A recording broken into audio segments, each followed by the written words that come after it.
Swallow operations against the West are the most common. There are some really recent ones even that people forget happened. One example is Maria Butina.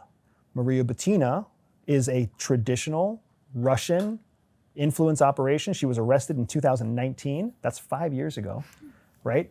After having sexual relationships, intimate relationships with multiple state senators, national congressional representatives, being heavily engaged in conservative politics with some of the biggest influential names in conservative politics. So Maria Butina, arrested in 2019 and charged with being an unregistered foreign agent of Russia. Whoa. For decades, this woman ran swallow operations using sexual exploitation operations, following the same three processes, the same three steps that I just told you, right? Hormone release first, persuasive emotional appeals second, that lead to long-term influence, long-term logical influence. That's the three steps. So how do you protect yourself? That was your original question. How do women protect themselves? Understand that it takes three steps. Hormonal release has to come first. Emotional appeals have to come second. That's your persuasion. And then some sort of logical justification for why you're together comes third, right? You cannot be influenced outright.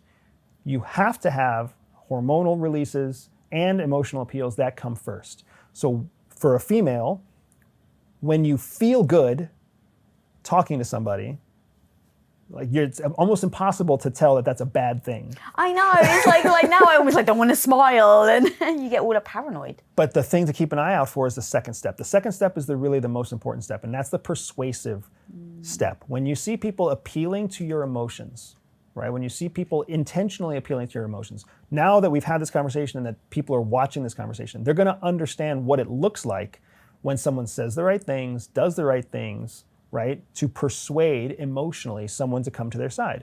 They talk about the same cause that you value. They talk about the same things that you value. I made a joke earlier about your earrings and your watch because I know that you value your jewelry, right? It was a joke, but at the same time, it was a persuasive appeal to show you that I pay attention to you, that I care about you, that I see you, right? That's part of what happens when someone is actively trying to persuade another person.